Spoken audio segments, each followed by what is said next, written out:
কিছু কিছু ছেলেদের ভালোবাসা খুব অদ্ভুত হয় জানেন। এরা হয়তো সব সময় মুখ ফুটে বলবে না ভালোবাসি, আপনাকে হয়তো বুঝতেও দেবে না আপনাকে ছাড়া তার চলবে না। কষ্ট পেলে চোখের কোণে জল থই থই করবে না, রোজ আপনার সঙ্গে একটি করে ছবি পোস্ট করবে না, কিংবা লোকসমাজে গদগদ হয়ে বলবে না আপনাকে পেয়ে সে কতটা সম্পূর্ণ, কতটা ভালোবাসে ঠিকঠাক প্রকাশও করতে পারবে না।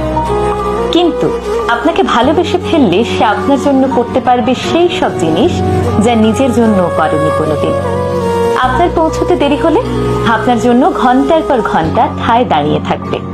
সবার কাছে খুব ম্যানলি হলেও আপনার কাছে এসে ক্যাবলাকান্ত হয়ে যাবে। কারো কথা না শুনলেও আপনার কথায় এক পায়ে দাঁড়িয়ে থাকবে। ভিড়ের মধ্যে আপনার পাশে দুর্ভেদ্য কবচ হয়ে যাবে। আপনার বিপদ বুঝতে পারলে আপনাকে সেখান থেকে সরিয়ে নিজেকে এগিয়ে দেবে। হাসি মুখে জানলার পাশের সিটটা ছেড়ে দেবে। খুব রাত হয়ে গেলে আপনাকে বাড়ি অবধি পৌঁছে দিয়ে নিজে বাড়ি ফিরবে মধ্যরাতে। প্রয়োজনে পৃথিবীর সবার সাথে ঝামেলা করেও আপনার হাতটা শক্ত করে ধরে রাখবে। কোনো হিসেব করবে না, লজিক বুঝবে না, স্বার্থ খুঁজবে না। লোকে বলে ছেলেরা নাকি ভালোবাসতে জানে না। আসলে ছেলেরা কতটা ভালোবাসে সেটা বোধহয় বোঝাতে পারে না, বুঝে নিতে হয়।